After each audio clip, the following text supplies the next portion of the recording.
I wanted to just do a third video quiet as kept because I was like, okay, I'm tired of this bullshit. Alright, I was listening to my first two videos and I could barely hear them. So I said, this one I'm going to record in a certain type of way and keep my fucking hand off the speaker so I could be heard.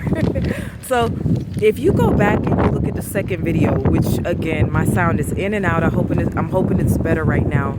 You'll see a lady in the red kind of on the left to the statue. And I kind of videoed her on purpose, not to violate her privacy or something. I made it, you know, kind of like an anonymous view for that reason.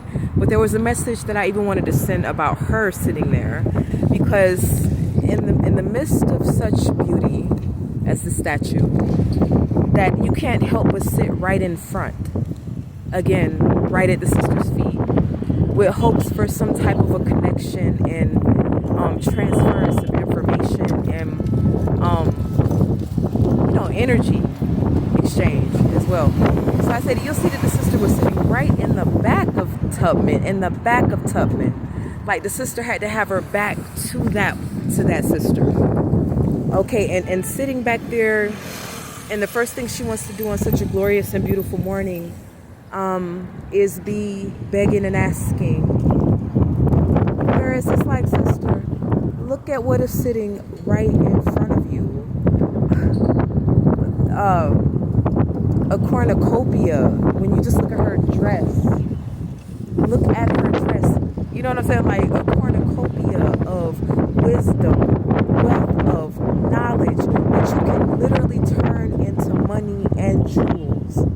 People think everything is metaphorical and some things are literal. And so it's the reason that you're behind her back, because the abundance and the blessing is right in front of you.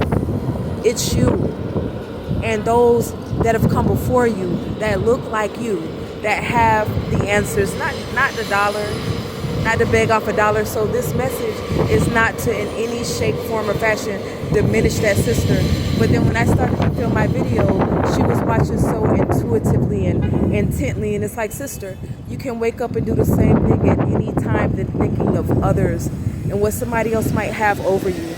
Because sometimes, you see, it's easy to wake up with that interpretation of pessimism and the glass half empty, and always feeling like someone else has it. Something above you, something more than what you have, something more money than you, you know, when sometimes it's not that. That person just believes in themselves. That person just takes the time to envision more for themselves. And we can manifest whatever reality that we would like, yes, even in these most difficult times, right? And so if we were in the world was in a better place, maybe I would have came over to her and put her in the video and blessed her with this message. But yeah, she sort of looked over my shoulder and looked really inquisitively. And then the next thing you know, when I looked behind me, she was gone. But see, some messages could just be a seed planted. And for all I know, she might have overheard something that she wanted to go home and meditate and reflect upon, because she didn't make a single dollar sitting there begging. My sister, you are divine and you are royalty. And no matter what the world would tell you otherwise, you have to stand it down. What they say, you have to stand on business. Like you're wearing suspenders. Money bag, yo. You got to be your biggest believer. You know, even in the face of every hater and critic, and it could even be those that are the closest to you, you have to believe in who? You. And so that is what the ideology and the manifestation and the downloads are about this morning. You know,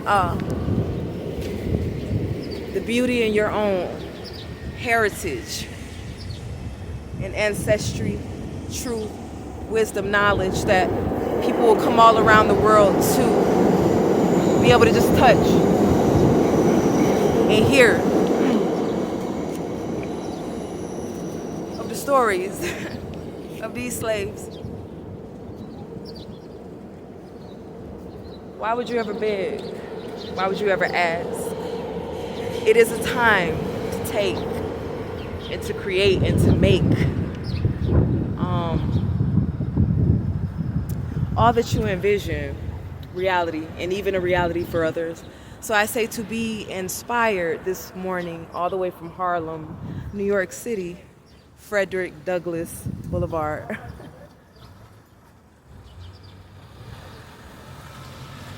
Miss Harriet Tubman.